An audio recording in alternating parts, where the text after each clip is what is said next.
જિલ્લા પંચાયત પ્રમુખના પુત્રની કથિત ઓડિયો ક્લિપ વાયરલ થઈ છે। સંજય પીપળિયા પ્રમુખ બન્યાના કલાકોમાં જ વિવાદોમાં આવ્યા છે। પુત્ર હર્ષિલ પીપળિયા ભાજપ કાર્યકરને ધમકાવતા હોવાનો આક્ષેપ છે। સોશિયલ મીડિયા પોસ્ટથી શરૂ થયો હશે આખો વિવાદ। સંજય પીપળિયાનો ફોટો ન મુકાતા બબાલ થયાનો દાવો છે। જિલ્લા પંચાયતમાં પગ ન મૂકવાની ધમકી આપી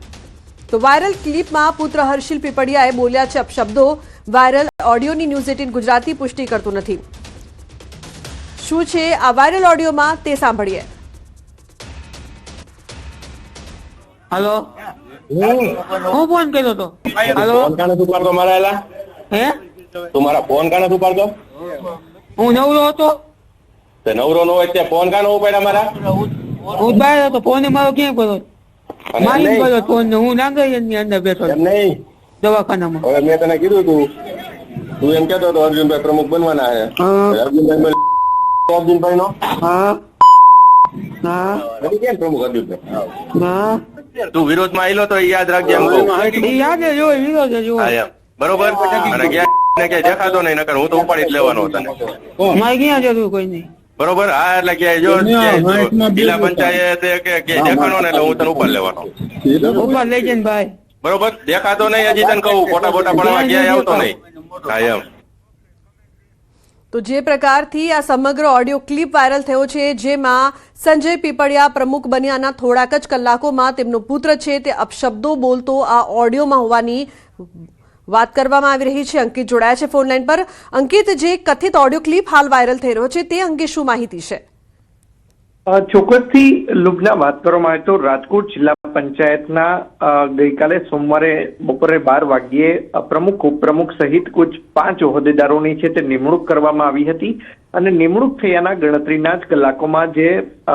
રાજકોટ જિલ્લા પંચાયતના નવનિયુક્ત પ્રમુખ છે સંજય પીપળિયા તેનો જે પુત્ર છે હર્ષિલ પીપળિયા તેની દાદાગીરી છે તે સામે આવી છે અને સમગ્ર મામલાની ઓડિયો ક્લિપ છે તે વાયરલ થઈ છે। જે વાયરલ થયેલી જે ઓડિયો ક્લિપ છે તે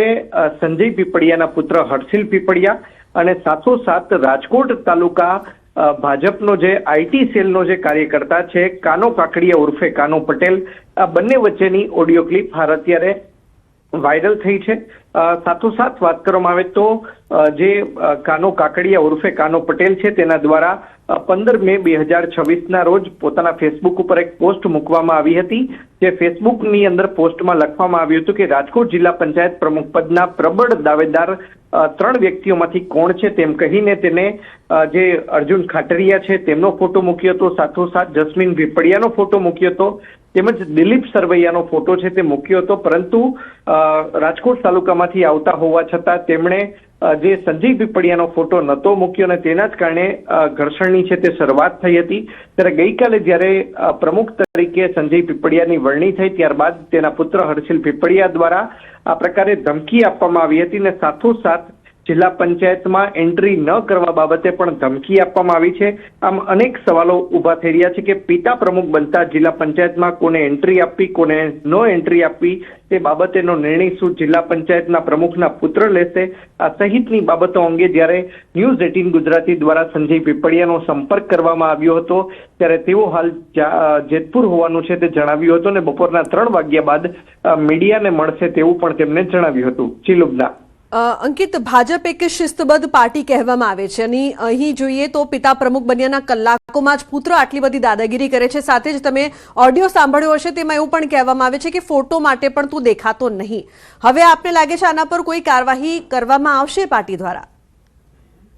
ચોક્કસથી જે પ્રમાણે ઓડિયો ક્લિપ વાયરલ થઈ છે ને આ ઓડિયો ક્લિપ વાયરલ થયેલી જે ઓડિયો ક્લિપ છે તે રાજકોટ જિલ્લા ના જે પ્રમુખ છે અલ્પેશ ઢોલરિયા તેમજ જે 3 મહામંત્રીઓ છે તે તમામ સુધી આ ઓડિયો ક્લિપ છે તે પહોંચી ચૂકી છે। ચોક્કસથી ભારતીય જનતા પાર્ટીને શિસ્તબદ્ધ પાર્ટી ગણવામાં આવે છે પરંતુ જે પ્રમાણે સંજય પીપળિયા છે તેમને કહી શકાય કે પ્રમુખ બનાવવામાં આવ્યા છે અને ત્યારબાદ હવે વહેલી તકે ઘીના ઠામમાં ઘી પડે તે પ્રકારના પ્રયત્નો છે તે પણ ભારતીય જનતા પાર્ટી દ્વારા છે તે કરવામાં આવી રહ્યા છે। જી બિલકુલ અંકિત, આભાર સમગ્ર માહિતી બદલ। તો આ સમગ્ર ઓડિયો સામે આવ્યા બાદ વિવાદ સર્જાયો છે।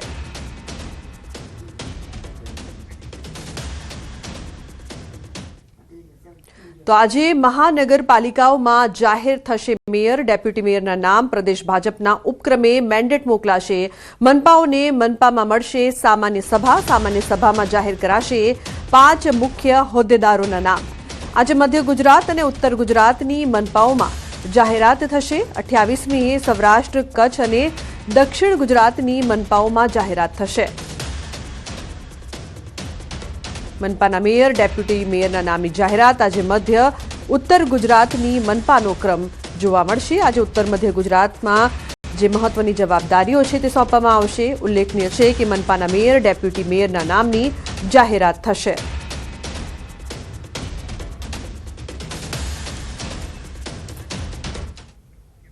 જૂનાગઢમાં ગિરનાર રોપવે 8 દિવસ બંધ રહેશે 2 જૂનથી 10 જૂન સુધી બંધ રહેશે ઉલ્લેખનીય છે કે વાર્ષિક મેન્ટેનન્સને લઈને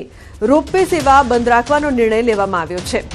યાત્રિકોની સુરક્ષા અને સુવિધાને ધ્યાન રાખીને હાથ ધરાશે કામગીરી તારીખ 11 જૂન 2026થી ગિરનાર રોપવે સેવા ફરી શરૂ થશે તો 8 દિવસ બંધ રહેશે 2 જૂનથી 10 જૂન સુધી રોપવે સેવા બંધ રહેશે અમર બખાઈ જોડાયા છે વધુ માહિતી આપવા માટે અમર શું વધુ વિગત સમગ્ર મામલે ચોક્કસ કે જે રીતે ગિરનાર રોપવે છે તેને વાર્ષિક મેન્ટેનન્સની કામગીરીને લઈને 8 દિવસ બંધ રાખવાની છે તે જાહેરાત કરવામાં આવી છે આ વાર્ષિક મેન્ટેનન્સની કામગીરી અને લઈને જે યાત્રિકોની સુરક્ષા અને સુવિધાઓને ધ્યાનમાં રાખી દર વર્ષે આ કામગીરી છે તે કરવામાં આવતી હોય છે આ તેની ટીમ છે તે બહારથી આવતી હોય છે અને તે પહેલા તે લોકોને સમય અને બધું નક્કી થઈ જતું હોય છે અને તેને લઈને હવે જાહેરાત કરાઈ છે કે 8 દિવસ છે આ ગિરનાર રોપવે બંધ રહેશે 2 જૂનથી 10 જૂન સુધી અને 11 જૂનથી રાબેતા મુજબ રોપવે શરૂ થઈ જશે હાલ વેકેશનનું સીઝન છે એટલે કે પ્રવાસીઓનો ધસારો છે પરંતુ પ્રવાસીઓ રોપવેની મજા 2 જૂનથી 10 જૂન સુધી નહીં માણી શકે તેમને સીડી ચડીને ગિરનાર જવું પડે જી બિલકુલ અમાર આભાર સમગ્ર માહિતી બદલ તો 2 જૂનથી 10 જૂન સુધી રોપવે સેવા બંધ રહેશે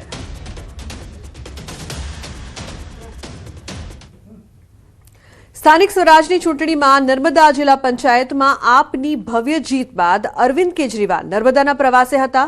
પ્રેસ કોન્ફરન્સ કરી તેમણે જીતની ખુશી વ્યક્ત કરી સાથે ચૂંટાયેલા આપના સભ્યોને શુભકામના પણ પાઠવી કહ્યું જ્યારથી દેશ આઝાદ થયો છે ત્યારથી દેશમાં સ્થાનિક સ્વરાજની ચૂંટણીમાં કોંગ્રેસ અને ભાજપ સિવાય કોઈની સરકાર નથી બની પહેલી વખત ત્રીજી પાર્ટીની સરકાર બની છે 2027ની વિધાનસભાની ચૂંટણીમાં ગુજરાતમાં આપની સરકાર બનવાનો આશાવાદ તેમણે વ્યક્ત કર્યો છે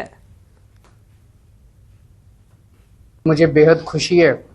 कि नर्मदा जिले में आम आदमी पार्टी की सरकार पहली बार बन रही है फिर जब से देश आज़ाद हुआ है तब से लेके आज तक गुजरात में जिला स्तर पे कांग्रेस और बीजेपी के अलावा किसी की सरकार नहीं बनी पहली बार एक तीसरी पार्टी की सरकार बन रही है